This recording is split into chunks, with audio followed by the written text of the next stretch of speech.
A man from the future uses TikTok to warn the world of incoming disasters.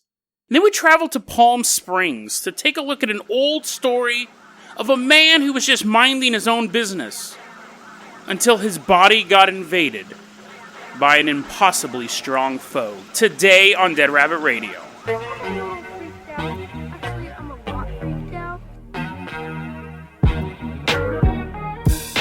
Hey everyone, welcome back to another episode of Dead Rabbit Radio. I'm your host, Jason Carpenter. I'm having a great day. Hope you guys are having a great day too. I really do. We're getting close to the weekend. Hope you guys are going to do something fun. Let's go ahead and start off by saying thank you to our latest Patreon, Reverend Samuel. Reverend Samuel, thank you so much for supporting the show. Hope you guys are clapping along, unless you're driving. No clapping if you're driving. Just a salute. Thank you so much, Reverend Samuel. If you can't support the Patreon, that's fine too. Just help get the word out about the show. That really, really helps out a lot. We also have the merch store and the Minecraft server. Hopefully by the time that you're hearing this, that I'll have the new update for the Minecraft server, the new Nether update. A lot of you guys are just shaking your head. You're like, there's no way I'm playing Minecraft. It's fun. If you do play Minecraft, hop on the server. It's in the show notes. If you don't play Minecraft, just give Minecraft a little salute. A little salute to Steve and Alex. Reverend Samuel, let's hop in that Jason Jalopy. We are leaving behind sunny Oregon and headed out, to Houston, Texas. You're driving along. We're leaving behind Oregon. We're driving out to sunny Texas. Now, as we're driving there, we're going to go into the future, but just a little bit. Just a little bit into the future. About a month or two from now, that's where we're headed. It's August 10th, 2020. We're in the middle of Houston, Texas, and a massive hurricane. We watch it start to wrap around the buildings. It's like hugging them with high-powered winds, big alarms. But instead of like a hug of love, it's a hug of whirling debris. There's cows smashing through high-rise buildings, glass shattering, psh, psh, psh. All that stuff, 30 floors of that sound effect. Just have it keep going over, put it on repeat. And then, like, a bunch of stuff, it's raining, and we're like, and we're like holding on to trees, and we're almost getting blown away. Now, you're wondering why I took you to this death zone, this possible death zone. Blame it on Beatrice Leva. She recommended we do this story. Thank you. She's also holding onto a tree. Wait. Oh, no, she got blown away. Sorry, Beatrice. We're waving to her with one arm, the other arm we're holding onto the tree. She's fine. She fell into a mattress factory. But she wanted us to do this story, so thank you for this recommendation. It's now August 11th, and the hurricane is done, and now we're walking through the rubble that was previously Houston. And I'm going to sit down on this pile of human bodies, and I'm going to tell you this story, why we're here. So obviously, this is in the future. This hasn't happened. August 10th, 2020 hasn't happened yet. But according to one man, it's going to. Unless, little asterisks. Let's go back and take a look at this. So I'm sitting on this pile of bodies, and it's pretty comfortable. The residents of Houston make really comfortable seats. Let's take a look at what brought us here. Let's take a look at what brought us here. So what brought us here is a man known as 2028 Man. He's a man from the future who the first thing he does when he gets back to our timeline is set up a TikTok account. Which I'm sure would be the first thing if you went back in time to save Kennedy's life, the first thing you're going to do is put a personal ad in the newspaper announcing you're there to save Kennedy's life. But that's what this guy does. By the way, your mission failed if that's why you went back in time to 1963. This guy comes down, he sets up a TikTok account called 2028 Man. He weaves this story about the Great Collapse. There's an incoming civil war. Trump loses the election, but he won't stop being president. Biden wins, but dies like a month later. The thing is that he weaves his tale, and then he also says there's going to be a major hurricane, Hurricane Kyle, on August 10th, 2020, that's going to destroy Houston. There's going to be a massive civil war. Currency is going to fail. Cryptocurrency is going to fail. Everything's going to fall apart. But there's hope. We have to be kind to each other. He keeps saying, I don't know what being kind to each other, how that prevents a hurricane. The hurricane's getting ready to beat up Houston. He sees everyone hugging, and Hurricane Kyle's like, oh, and then goes and destroys a meaner city. I don't know, but that's his whole shtick. But it's a nice message, right? It kind of falls apart because he starts hardcore trolling people. This whole thing gets weird. Beatrice, thank you so much for sending this over, because it's a very weird thing. He sets this thing up, it blows up, it goes viral. He has 150,000 followers. It got big very, very quickly. So we basically have dual storylines. One is this weird thing about him in the future, and the other thing is just this weird thing about him as a person. So the future thing, he says that he makes these bizarre claims. Yes, more bizarre than hurricane destroying Houston. 1 in every 1,000 people right now is from the future.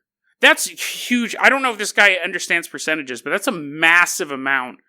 That means if you go to like a baseball game, there's going to be at least 500 time travelers there.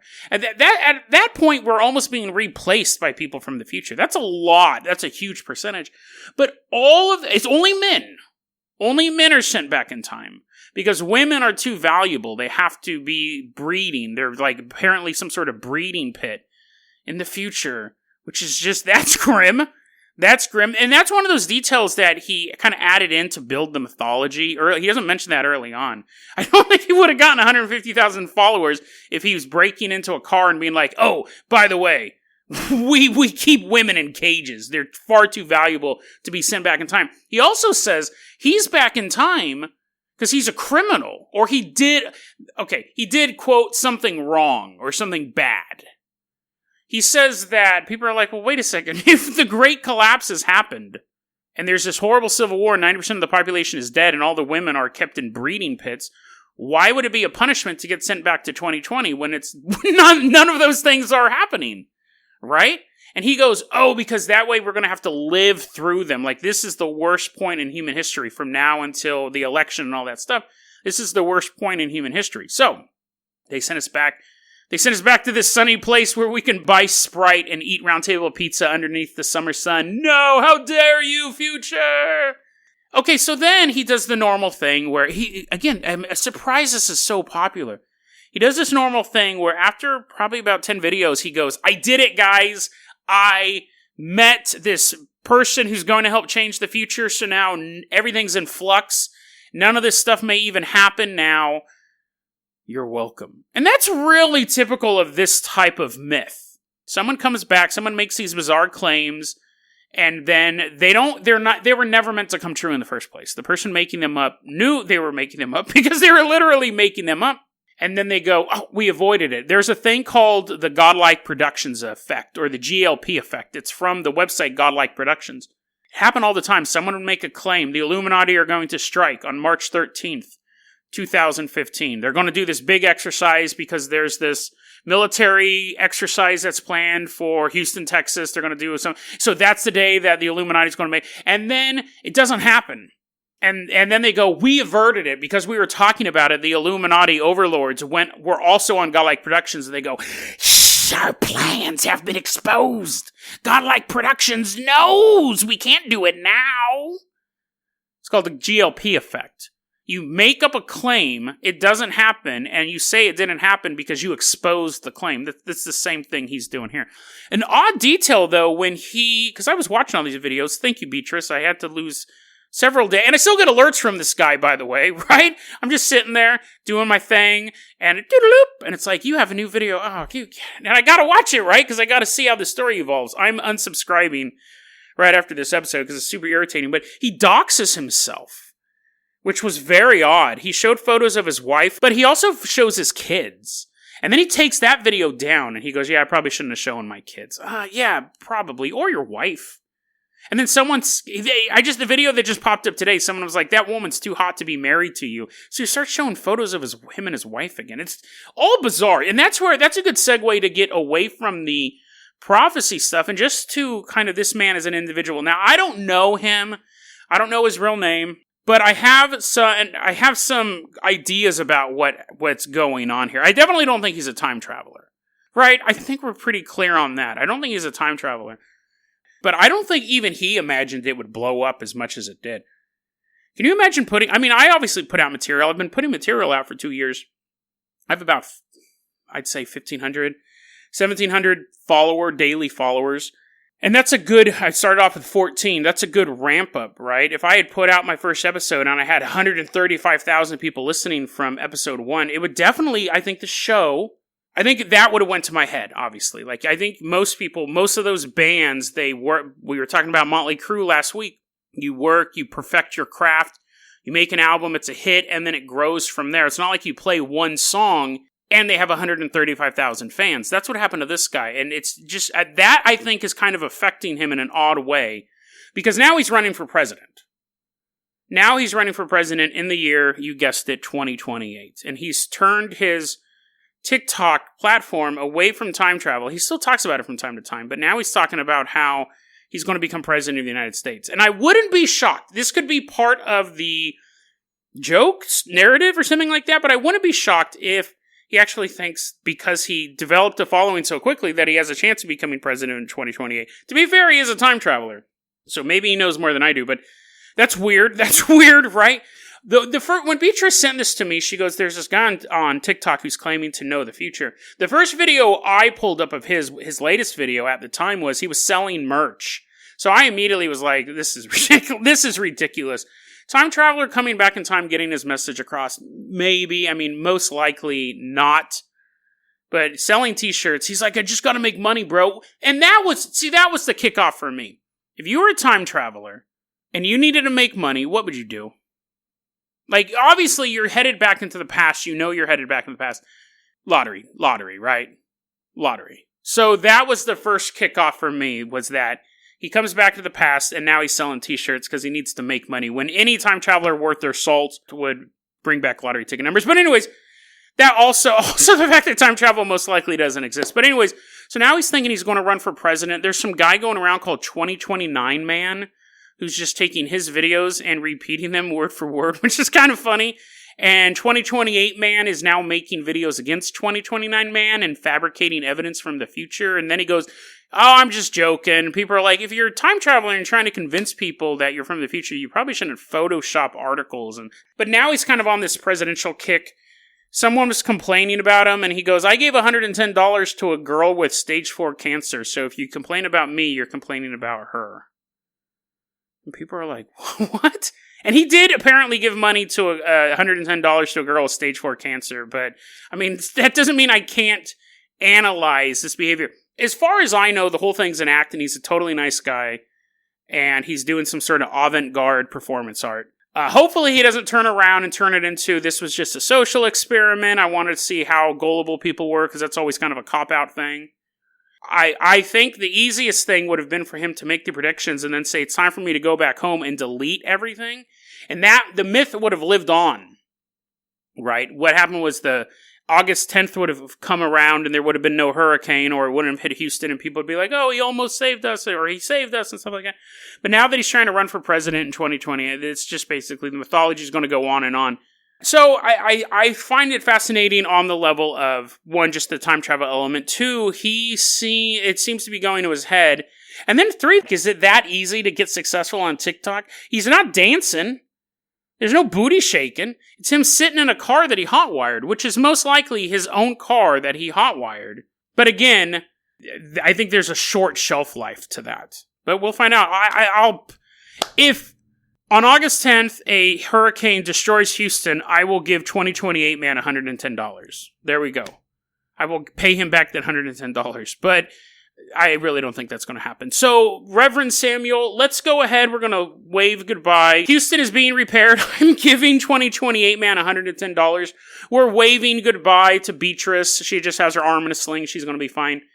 But I was wrong. The city was destroyed, and we're not going to assist in the relief efforts, though. They're like, we could really use that helicopter. We're flying away. We are headed out to Palm Springs. Recently, I did a story about the giant shrimp living in the wall, or walking around in the wall in Seattle. And I got that from a magazine called Strange Magazine. And in that same issue, there was this story as well. Strange Magazine, issue 6. Very kind of bizarre story. Let's take a look at this. There's no time period for this, and it was written anonymously. So, take what you will from it. But it's one of those stories that sounds realistic enough. Definitely more realistic than what we just covered. Reverend Samuel, bring that Carpenter copter nice and low. We're going to fly over the desert landscape. A man from Santa Barbara, let's call him Timothy. Timothy was living in Santa Barbara, and he bought a house in Palm Springs. Palm Springs is a really nice area. I grew up down there in Riverside County. Palm Springs was farther away, but it's where all the rich people either lived or vacationed. It's kind of a nice temperature, away from all the pollution. So Timothy's leaving behind Santa Barbara, and he's talking to his UPS man, and he's like, yeah, you're going to start having to drive hundreds of miles away to start delivering packages. And the UPS man goes, that's not how it works. Like, there's other drivers. We drive all over the country. What? I thought it was just one. No. I thought your name was Ups. No. He tells Mr. Ups, yeah, I'm moving down to Palm Springs. And the guy's like, what? Palm Springs sucks, bro. You don't want to go there. And it's like, what do you mean? It's like, there's like big old mosquitoes and there's like giant bugs. And then there's like the mushrooms, dude. The mushrooms that stick to your skin. Timothy's, what Cthulhu level horror are you talking about? This is Palm Springs. This is where all the rich people go. And Mr. Ups is like, it's your funeral, bro. Like, I would not live there. I would not live there. So Timothy moves out. He doesn't really think anything of it. He moves out. He goes out to Palm Springs. And sure enough, dude, giant cockroaches. They're all flying around. He said there's 5 different kinds of fire ants. And then there's the Podax isterilis, also known as the desert inky cap mushroom.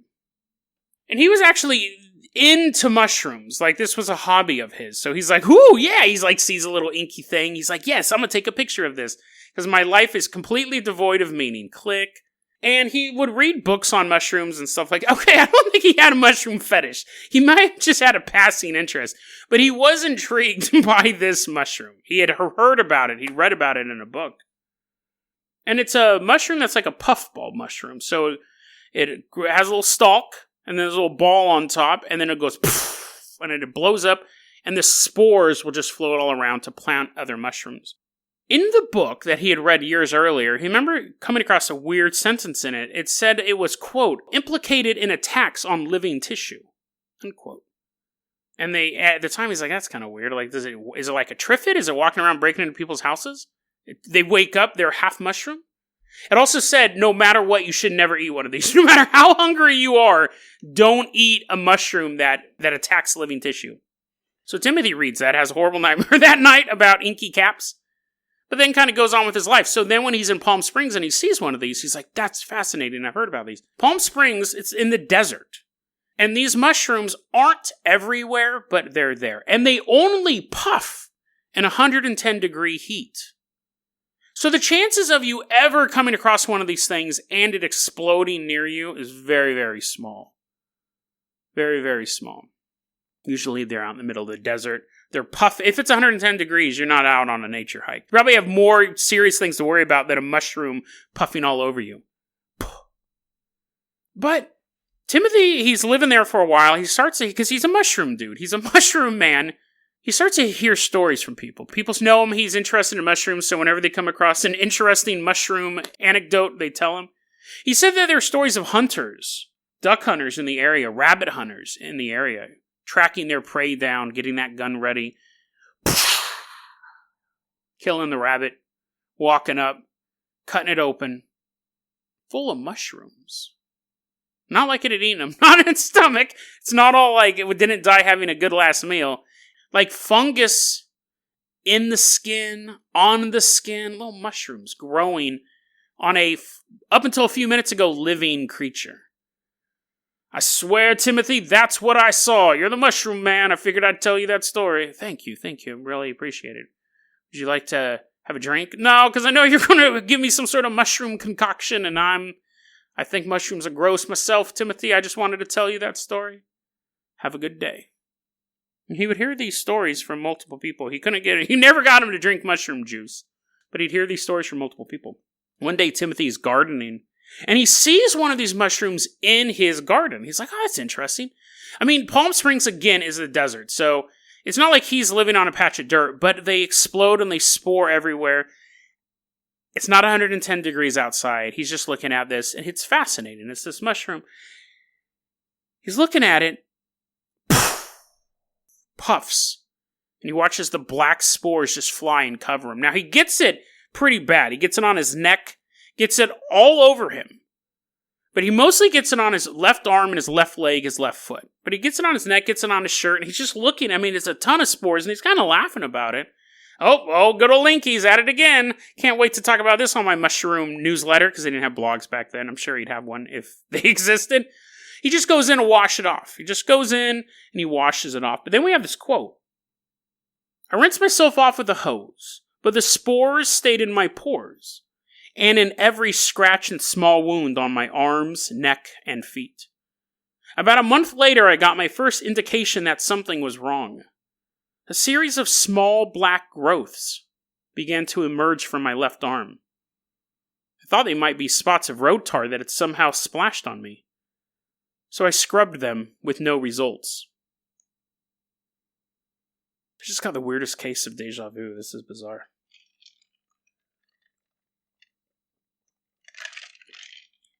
He started washing them off with bleach. These little bumps. These little growths. And after a while, they started to crumble away. And then we have this quote. I was relieved until I noticed that the skin around them felt strange. I touched my arm, and to my amazed horror, a circular area about 4 inches across was numb and cold. Absolutely cold. It stayed cold too, and began to harden and then disintegrate. He said goo started leaking out of this little growth hole in his arm. And he started seeing more spores pop up where his body was exposed to this. Now, he's going to doctors. He's going to doctors in the Palm Springs area. He's saying, hey, I got sprayed with one of these inky camp mushrooms, and this, I don't know what's going on. Like, I feel like I'm turning into what I love most. And all the doctors are like, that's impossible. And he's like, these things exist in this area. Like, these are real things, but none of the doctors are like, that's not true. Like, mushrooms don't grow on people like this. So maybe it's something this. Maybe it's this fungus. Well, I mean, the mushroom is the fungus, but they didn't believe it was the inky cap. Could have been anything else but that. What he ended up doing was using athlete's foot medication, which deals with fungus. And he's putting athlete's foot medication, and eventually that kills off all the spores, but he still has scar tissue in his arms. It was eating his flesh. As he's trying to figure out what's going on and treat it, and to prevent himself from turning into a full-on mushroom man, he begins to talk to other people in town. And he knew 3 other people that this happened to. One of them used agricultural-grade fungicide to take it out. He's like, I really should have tried that athlete's foot medicine. I didn't. I just dipped my arm in straight-up Agent Orange. Brought it out. It was just a skeleton arm. One woman got him, and she had him on her legs, and she could not get rid of him. And Timothy said, it sucked because when I figured out kind of how to deal with it with the athlete's foot, not the agricultural grade liquid, he can never find her. She moved out of the area. So that story kind of ends with him kind of shrugging his shoulders and going, I hope she's okay. Because it was a bad thing. It was eating through his skin. He ends up, this experience was so awful for him, he ends up poisoning the plant. He goes back to where the mushroom was and poisons the soil and moves out of the area. Because he knows these things are out there. He had seen them around. He knew they existed in Palm Springs. But he never had a close encounter with one. And he wrote a letter to the editor of the newspaper and said, hey, you guys got to be careful about these puffball mushrooms. This is what happened to me. Like, I was injured by these things. The newspaper never published his letter to the editor. He began writing several letters to them, saying, hey guys, this is a serious problem. But the newspaper didn't want to have anything to do with it. The newspaper never talked about it, and the doctors had no idea what was going on. And what he believes at this time is that it's a cover-up because Palm Springs is a tourist town. He ends the story by saying that these things can heavily damage a human body. Imagine if you got one of these in your eyes, or a kid ate one. He believes it was a town-wide cover-up. And he says, sure, they grow in the desert, and it has to be in 110 heat for them to explode, but that's not always the case, because the one blew up on him. And he goes, as Palm Spring expands, as the city gets bigger, the chances of these mushrooms landing in residential neighborhoods, they're like living landmines. The more houses that are built, the bigger the town gets, the more likely that these things are going to be popping up in this area. All over the place. A dog in the backyard comes down with a mysterious illness. A child has a horrible coughing fit and the doctors just don't know what to do. A gardener gets his hand covered in black spores and ignores it until he feels growths underneath his skin. And the whole time the city of Palm Springs know this is an issue, but it's one they can't control. They're the invasive species. The mushroom had already been there. It would be almost impossible for them to eradicate this thing. Because just messing with one of them would just make it explode, and now you got possibly thousands of more in the area. So he moved away. It wasn't worth the risk to have this happen to him again. This may be happening a lot in that area. A lot, not like the entire town's taken over by mushrooms, but even once, he met 3 other people that this happened to. So even if it only happened to 3 or 4 people a year, that's still a lot when you're talking about being eaten alive by mushrooms, right? Is it possible that the city of Palm Springs is covering up this event because they can't stop it? Who wants to buy $1 million home in a posh neighborhood if you can't even leave your house safely? Who wants to visit this place if, while you're taking photos of your family, step on a little mushroom, get spores on your leg? It's a creepy story because it sounds true. It's one of those small town conspiracies that you could see the city government covering up. It could be that the doctors were in on it as well. It's possible that at least one of those doctors knew exactly what it was, but he's not going to risk his job. Doctors like, I don't know what it could be. And then Timothy leaves, and doctor's like, goes home to his wife and is like, it's happened again. Like, my hands are tied though. I can't tell him what it is. He says it's the inky cat mushroom. He's right, but just got to keep my mouth shut. This is how small town conspiracies work, and which I think are far more easy to contain. Because you only need to control a certain group of people. And everyone else just lives unaware. If you're listening to this and you're in Palm Springs right now, you're like, I was supposed to go to the Mushroom Festival tomorrow. Don't, by the way. Don't, no matter how much you love mushrooms. But yeah, a creepy story. It sounds realistic. It just sounds creepy. Has all the elements. You have a conspiracy, a town-wide conspiracy of silence, like the Stepford Wives. You have an innocent-looking thing that can ruin your body. Imagine, again, if he had gotten this in his eye. Good luck putting athlete's foot stuff in your eyeball. And if you did get it in your eye, you take your 9-year-old son to the doctor. His face is covered in black spores. I don't know what happened. He's just freaking out. Take him into the doctor, and the doctor looks at that boy, and the doctor knows he can say nothing. It'll be fine. I don't know what it is, but it'll be fine. The creepiest conspiracies are the ones we don't know about. And if it wasn't for this small article in Strange Magazine number 6, no one would know about this. Except for the people who fight to keep the story silent.